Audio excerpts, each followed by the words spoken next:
Welcome to the Connected Conversation with Brett Hill, a well-known mindfulness and somatic coach and coach trainer, as he demonstrates the power of mindful communication to change your life, work, and the world. Disconnected is the new normal. People are feeling overdriven, overwhelmed, and disconnected from meaningful conversations. But it doesn't have to be that way. Step into a life that works for you. Flourish and give voice to your natural creativity and purpose as you learn how to connect deeply and authentically with yourself, others, and the world. The Connected Conversation with Brett Hill starts now. Hello and welcome to this edition of The Connected Conversation. I'm your host, Brett Hill. I'm a mindful somatic coach and coach trainer, and I'm a specialist in mindful communications.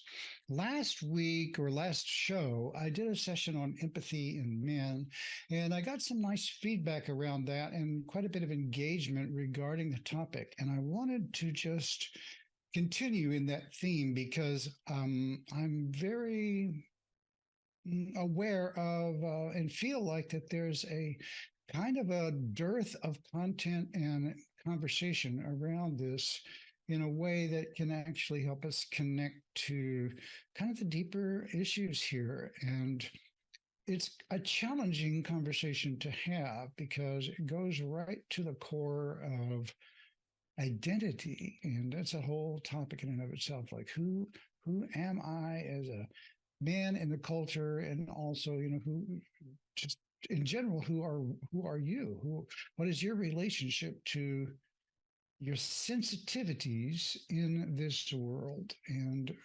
how is that serving you or not? In a lot of cases, and I run in the work that I do, as I teach intuition and I teach mindful listening skills to coaches, and I run across a lot of women, and because people, women are drawn to be helpful, supportive, and they also have often well-developed skills around being sensitive to other people. Some of those skills are developed in a very organic, natural, holistic, healthy way, in the sense that I can be present with you, and that would be something like I'm just experiencing you and I'm feeling how I'm feeling about this conversation or this engagement, and I'm feeling and I'm hearing what someone else is saying and responding in, a connected, compassionate, open-hearted way, without so much of an agenda or so much of compensation. Like it's important that I show dominance, or it's important that I show authority, or oftentimes in gender culturalizations, it's more like it's important that you like me, or it's important that I feel like I'm attractive to you.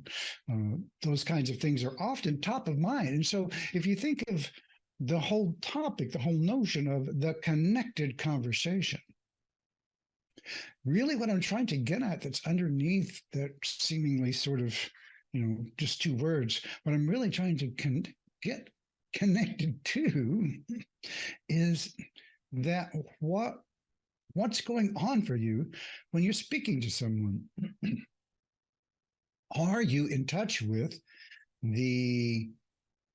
what you intend to say next, the feelings that you wish this other person to have, the way that you feel like that they are or aren't doing something that you wish? Or are you in connection with something else about that's more central to your experience, like more core experience of who you are? Like I'm feeling more grounded in the truth of who you are, the feeling, the connection that you have to being an open-hearted, authentic human on the planet that actually likes to engage with other people, feel connected to other people, because we are all humans and we have a million things in common, and simply engaging from people from a much more balanced point of view. That's a skill that we often don't develop as well as we could, and particularly in men. Excuse me just a second. The point here I'm trying to make is that when we are connecting to the core of who we are, and that is an easy thing to say and kind of often a hard thing to do, rather than what the culture wants you to be, life gets a lot easier. And there is a lot to say about how do we get disconnected, and in particular with men.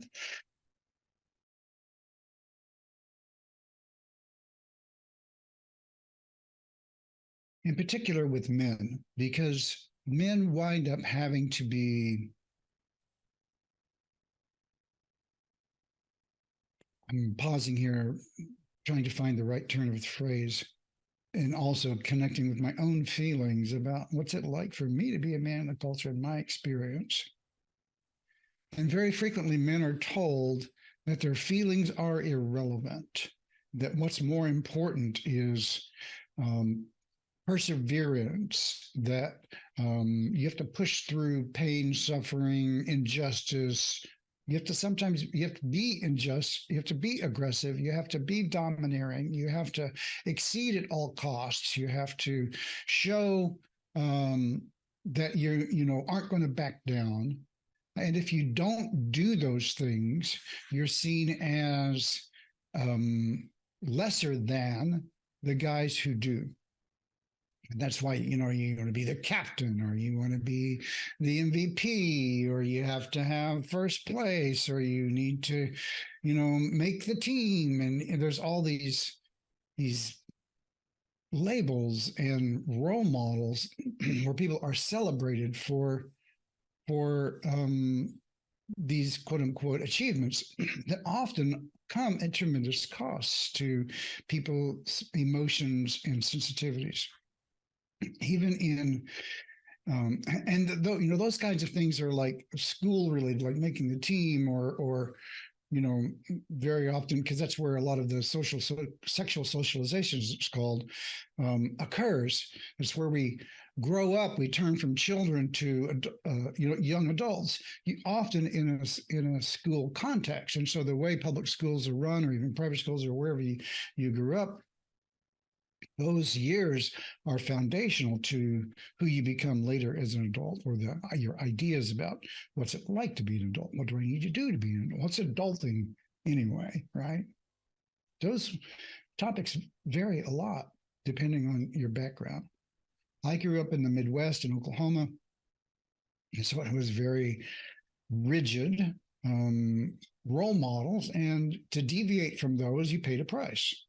And it's still that way today in many, many, many circles. And a large part of the country is actively engaged in enforcing their ideas about the way relationships should be. And if they don't conform to those ideas, then not only are you non-compliant, you're a danger.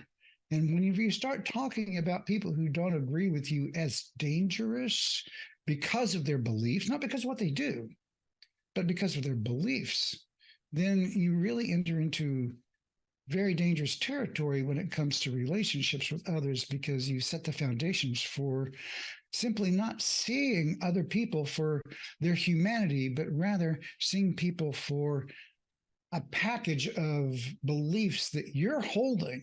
And whenever you do that, when you're holding, you see someone as just, oh, well, you're a member of this group, or you're a member of that group, and then therefore you don't align with the way that I think, and so I just regard you as a threat, or as less than, or not a part of, and you don't even then see the person standing in front of you.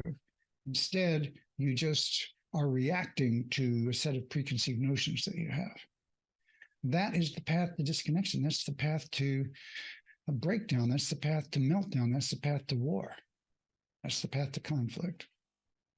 That doesn't mean you have to embrace every single idea that you hear as equal or even good, but it does mean that we need to be able to see each other as humans, and for our warts and alls, as they say, right?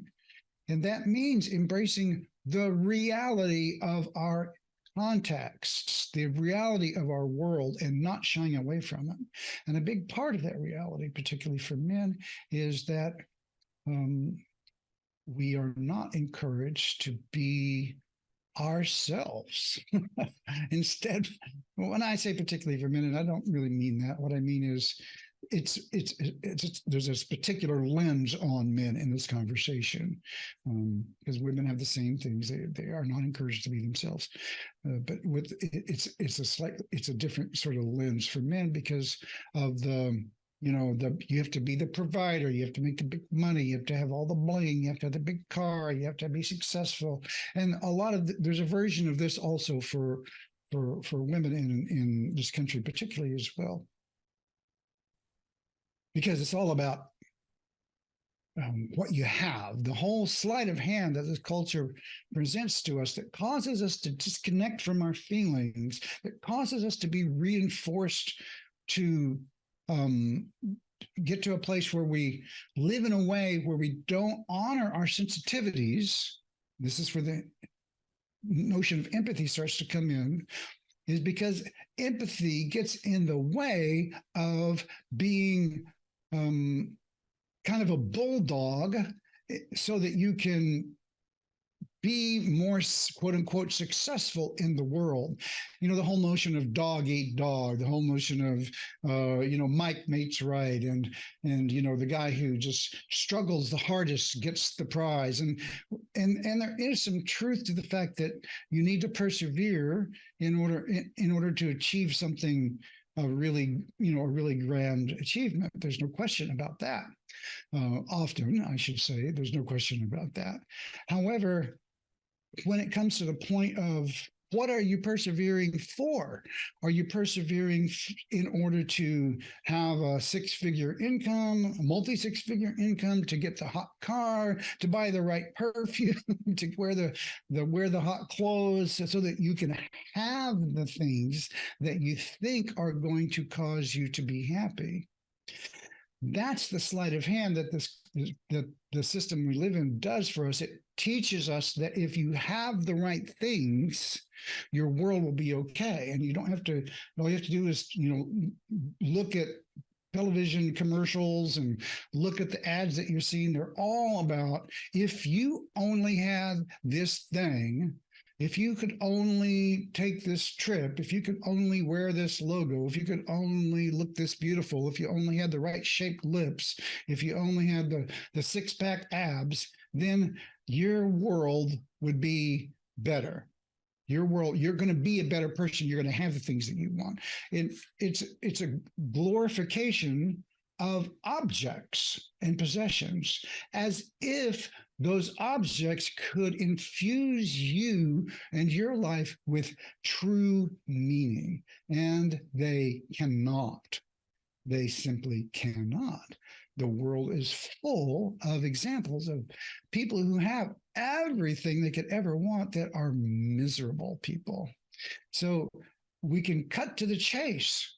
And so it's a matter of, would you rather be whole, grounded, connected, embracing your sensitivities in such a way that you can celebrate life and you can connect with people and have a rich, fulfilling life, regardless of the size of your bank account or the kinds of things that you have? Now, there's no question that you have to have a certain amount of minimum stuff in your life in order to make your life, I should say, alleviate physical suffering enough to be able to enjoy life more. But even under extreme duress, you can still find ways to enjoy life. And I'll give you some examples of that a little bit in the next segment. But the point here being that you can connect to something truly foundational, something truly persistent, and it becomes a part of who you are in a way that no amount of material gain or success or recognition can either make that happen for you, nor can it take it away.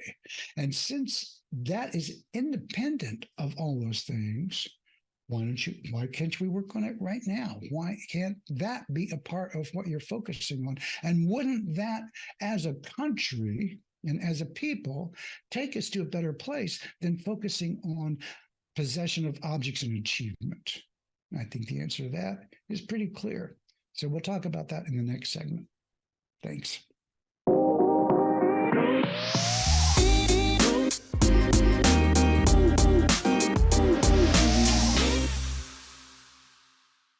Welcome back to the Connected Conversation. I'm your host, Brett Hill, and we are talking about a difficult but important conversation today, a difficult topic, which is empathy in humans in general, but specifically with a focus on the male experience in our culture. As a sensitive guy myself, I grew up a pretty sensitive character, and I kind of didn't really realize how sensitive I was until I was older, looking back and realizing how much of my sensitivity had been shamed in a way. It's like literally like, well, you can't be that sensitive. You need to snap out of it, grow up, be a man, hide your feelings, don't cry. Big boys don't cry, right? There's so many sayings in our culture that are about, man up, get over it, be the man of the house. There's so many ways that men are encouraged to like suppress their feelings that, and in a huge way, it's not just about those kinds of statements. It's about our actions as well. It's like men are rewarded for being aggressive and for often being aggressive in an uncaring way. You can wind up with jobs as a corporate executive or in some kind of a role where your aggressive nature gets celebrated. Maybe you become in law enforcement where you can legally push people around, and there are a lot of bullies who do that because they do get to push people around, and there's plenty of TikToks and other documentation around just how out of balance that can be whenever someone takes on a role that is legally, where aggression is legally allowed, and the abuse of that by people who have embraced that as the way of being. It's just who they are. It's like, well, that's just the way I am. And then, of course, there's, the notion of just being abusive in general.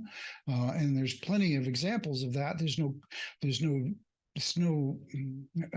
pretty controversial thing to say might be that the gun violence in this country, which is insanely out of control, the majority of it is caused by men.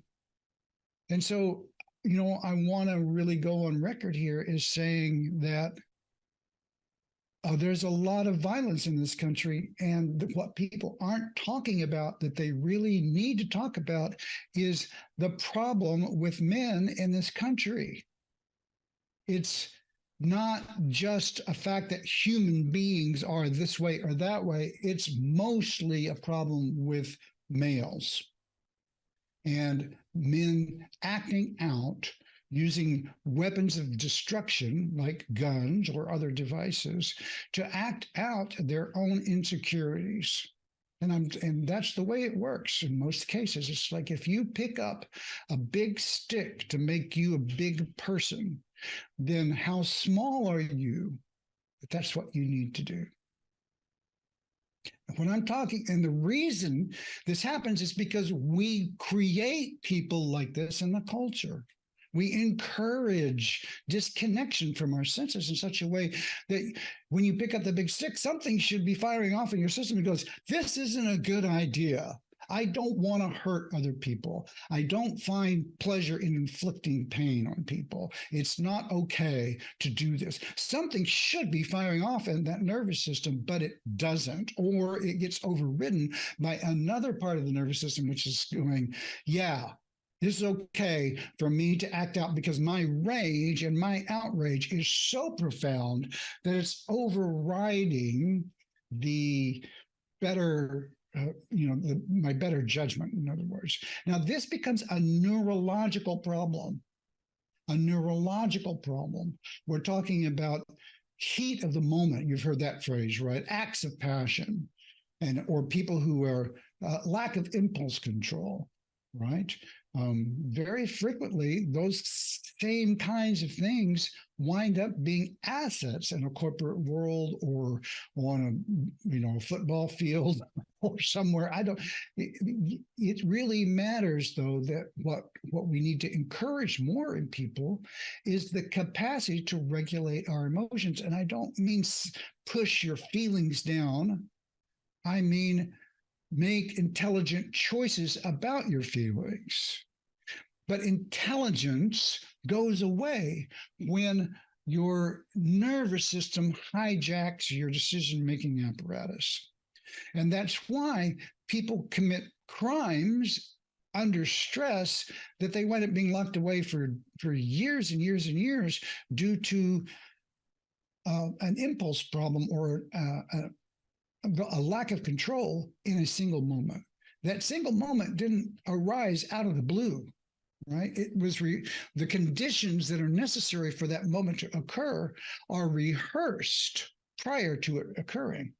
And what I mean by that, if you tell somebody that their feelings don't matter enough and that they need to be less sensitive, they need to be more aggressive, they need to be the top dog, or they just don't count. They just don't really, they're never going to get what they need. They're never going to attract the women that they would like to attract or have the things that they want to have unless they really push hard or be more.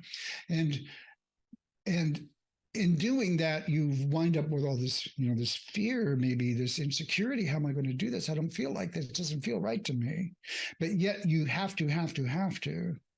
And then when you start to feel like the world is not helping you, it's actually in your way. You're not getting promotions. You're not getting the things that you want because you don't feel good about doing the things that are being asked of you to do. Then resentment can build up, and that resentment can wind up being acted out in a way that is unhealthy for you and for other people around you. Now, you didn't create these circumstances. You didn't make this world up. That doesn't mean you don't have responsibility for your actions, but we have to look at this from a bigger context in terms of how did they get here? What is it that's creating this situation where so many men are out of control and are disconnected from who they really are? How did that happen? They didn't get asked to be born into that world. They just were and are. I'm going to give you an example of something. Now, I don't pretend to know the truth about what I'm about to say, but I'm going to use it as an example. I have read, and I did take African American studies in college. Excuse me, I said African American. I should have said Native American studies in college. That there were some practices in some Native American cultures related to whenever a young man could use powerful weapons. And again, I'm going to caveat this with saying, I do not know how true or untrue this is. I'm not pretending to be an expert. So take this as a metaphorical story. But in this tribe, we'll just call it a tribe of some sort, that's an earth tribe, right? You don't have technology. You don't have, so the biggest technology you might have might be a well-made spear or a bow or something, but you don't have mechanical technology like guns and bullets and weaponry, modern weaponry.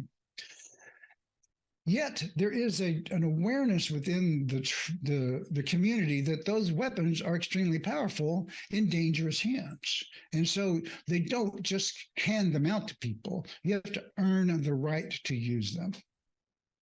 And so in this way, there's a ritual process, a ritualized process for an initiation, if you will, a rite of passage for the people who might want to use these weapons, and you have to kind of like pass the test, if you will, to prove your worthiness to use a powerful weapon. Now, in this case, what's happening is very interesting and very different than what happens in the modern world today. Today, you can go buy a weapon of basically mass destruction at any minute. You just walk into a store and pick it up and it's yours. So anyone, regardless of who you are as a character, as in terms of the amount of work you've done on yourself, the amount of responsibility that you've shown, your capacity to make great judgments under stress has not been vetted by anybody. It's the only requirement is that you have the cash. Right? So it's trading goods for powerful objects, whether or not you yourself are a responsible enough human being to actually wield such authority in the world. The externalization of that weapon does not make you powerful. The weapon is powerful. It makes you dangerous. Because if you take that weapon away, who are you? The rite of passage I was just referring to was intended to make sure that the powerful objects are only in the hands of powerful people. When you say that the object, when you erase that and you say instead it's the object itself is where the power is, then you have relocated all of your inner authority into the objects around you, your money, your car, your bling, your position, your status, your yacht, your the way the women in your world work or the guys in your world work, depending on your orientation. That's your status, your capacity to handle powerful things cannot and should not be confused for being a powerful person. When you make that transition into realizing that all of those things are merely objects in the world and have really nothing to do with who you are, then you begin to actually take a step into the real world, the world of being, the world of being a whole human, and realizing that there is nothing in that you can possess, there's nothing you can have that will not fall away. When you take a moment to realize that the only true power is in your own choice about who you are and what you do, and feeling connected to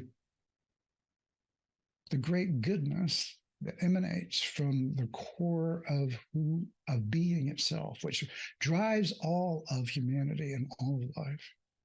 When you connect to that, those things become pale objects on the horizon, because in comparison to that great goodness, which can never be taken from you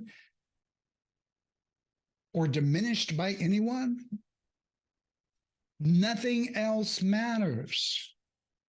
Suddenly you care about everyone. Suddenly everything is in its right relationship to you, and you are in right relationship to yourself.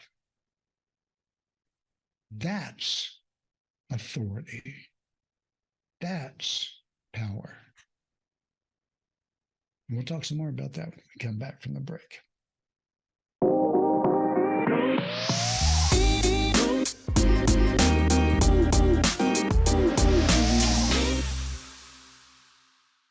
Hello, this is Brett Hill. I'm the host of this show, The Connected Conversation, and welcome back. We're having a kind of a difficult topic today, which is more on empathy in men, going deep on what it means to be not just a man, but a real human being in this culture, connected to the core of who you are. And how do you know? So this next segment, I want to talk about how can you begin to explore the many things I've been talking about in this segment, like who are you actually? What is actually true about, your manifestation as a person on the planet?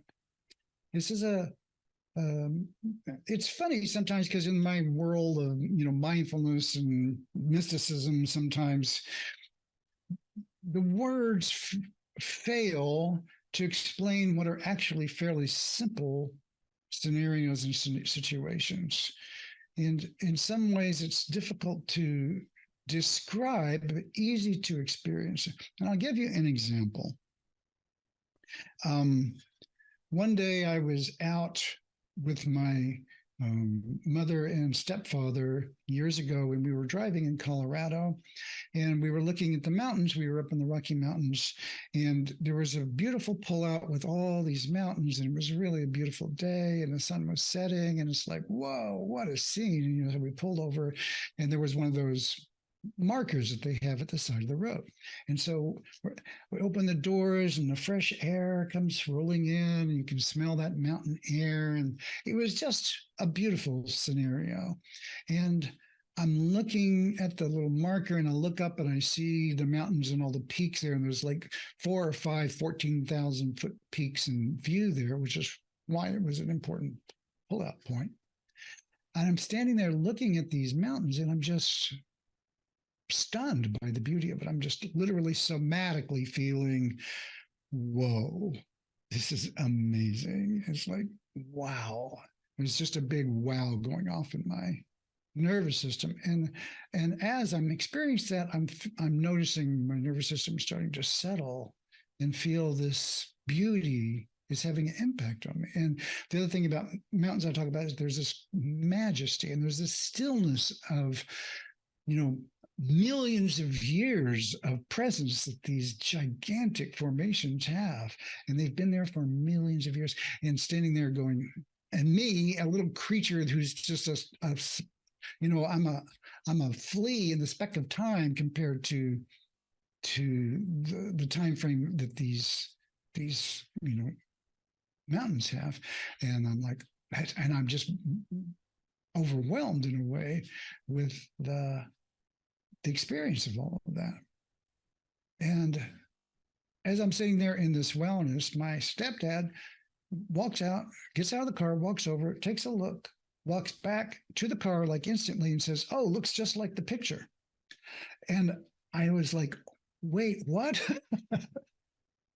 And I don't want to be judgmental about this, but I was really struck by the differences in our experience. It's like, here I am kind of like having this shock and awe kind of thing. And I mean, a good kind of shock, not a bad kind of shock, but it's kind of like, oh my God, this is such a big experience that it's moved me into a different somatic frame, different somatic experience, which is a whole other topic, the notion of somatics. But in my body and in my heart and my emotions, I'm feeling something very different than I was a moment ago, because I let myself connect on purpose and intentionally to this experience. I let myself have the beauty of that. That's a practice that I do in my life. And compared to, oh, that's just like the picture. And I thought in my head, got a little snarky thought, like, oh no, he's got it completely backwards. What he just witnessed is not like the picture. The picture is like this. The picture is the image of the experience, not the other way around. So he's confusing his memory of a picture with the actual mountains. He thinks, oh, it's just like it's the same. And it's not the same. But you have to stand there and experience it to know that. Remember earlier in the segment, I talked about the path to seeing other people. When you see other people as just a cluster of beliefs and values, and you judge them based on that, you don't actually see the person standing in front of you. It's the same thing. If you look at the mountains and we see, oh, it looks just like the picture, so I don't even really need to look because I've seen it before, you're not really present.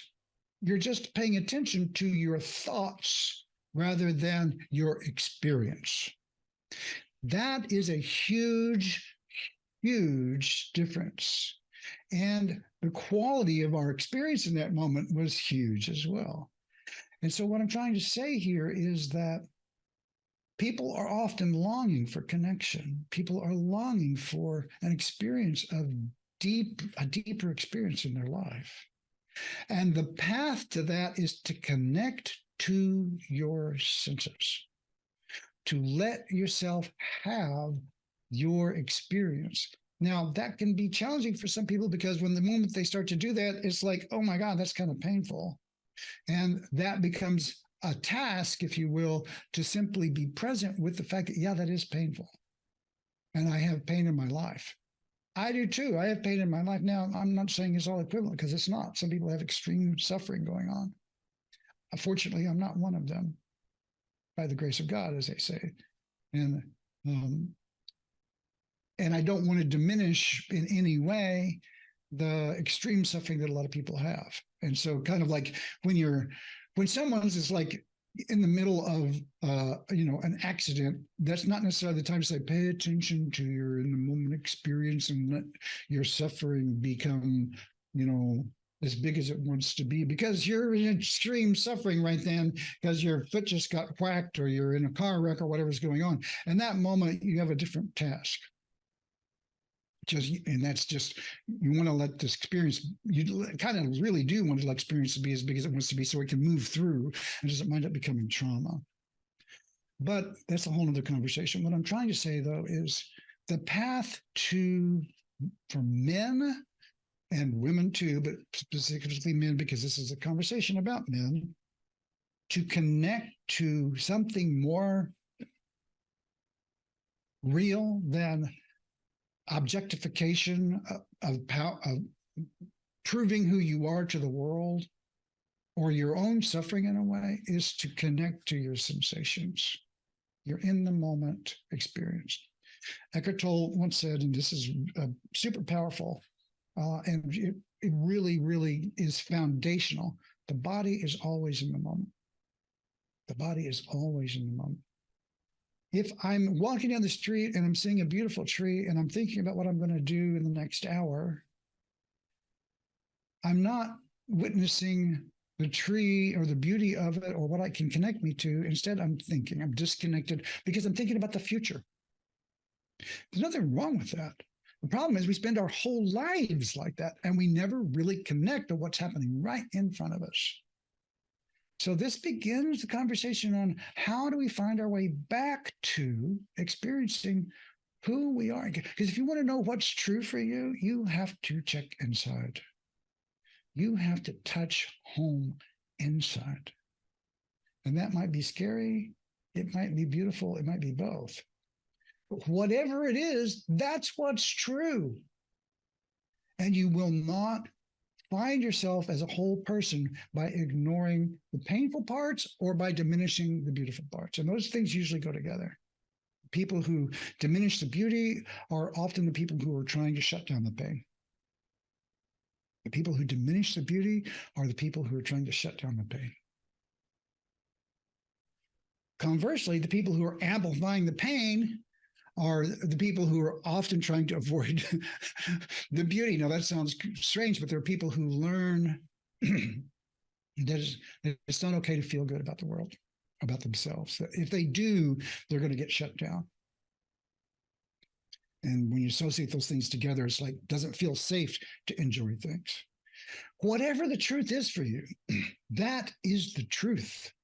And you will not find your way connected to who you really are, which is underneath all of that, without first embracing the truth of your experience. That doesn't mean being okay with being abused or being okay with having really bad experiences. It just means acknowledging the truth that that is so. I'll have another something to say about that in a minute, because one of the problems that people have is when they talk about this notion of acceptance of who you are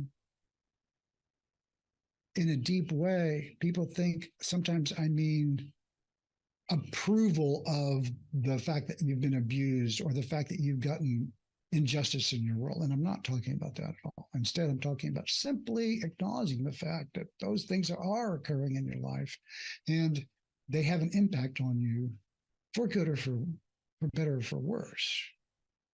In a nutshell, if you have a flat tire, you can rail about the flat tire and what a crappy experience it is, how it shouldn't have happened, and how your whole evening, your day, your month, your year is ruined because they're a flat tire.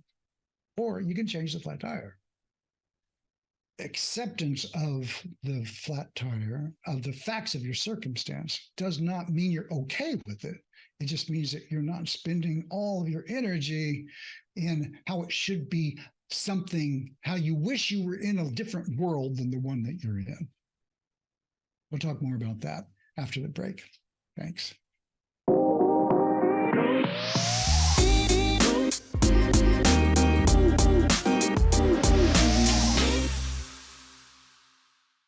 Hello and welcome back to the Connected Conversation. I'm your host, Brett Hill, and we're talking about men and empathy in general as well.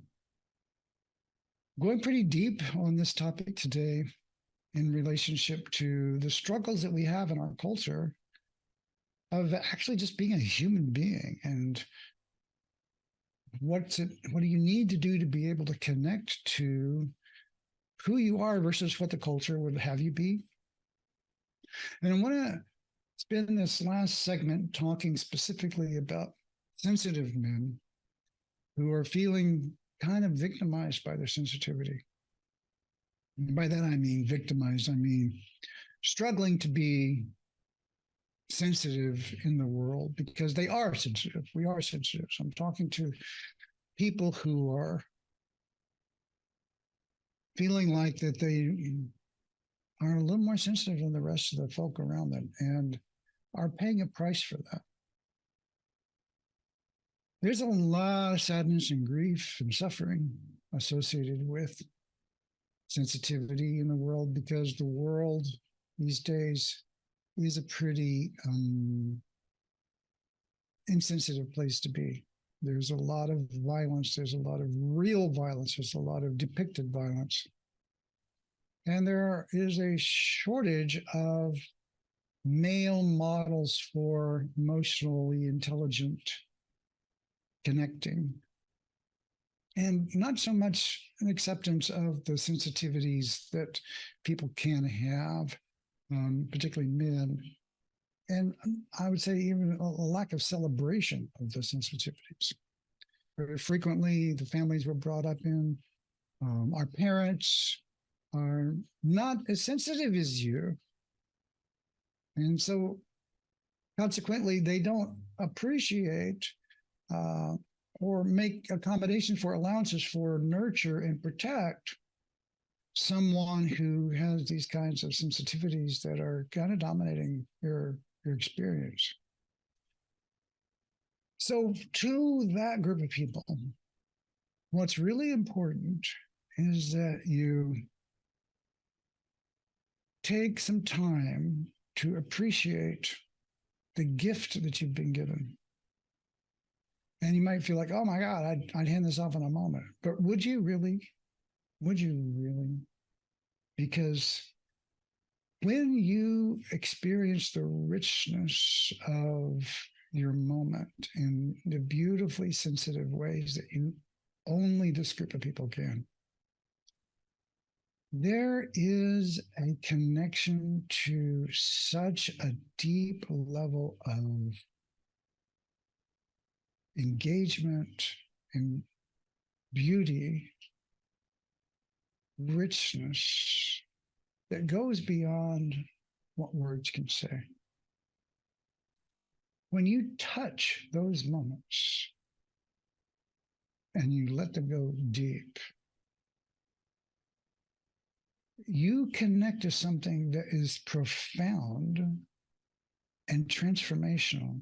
It changes the moment that you're in when you give yourself over to that kind of sensitivity and awareness. And when you can stand in the center of that rich immersion of experience and speak from that place openly, honestly, without accusation, but with simply the truth of your experience. That's what I call embodied authority. And I don't mean in a negative way. What I mean to say is like authority, I mean authority like, this is my truth. I am experiencing this moment as being harsh or sublime. That's my truth. And it doesn't matter what anyone thinks. It is what it is for you. When you speak from that place, the capacity of what goes on in the world to disempower you disappears. You may or may not be given things by the world, but and that kind of a material empowerment.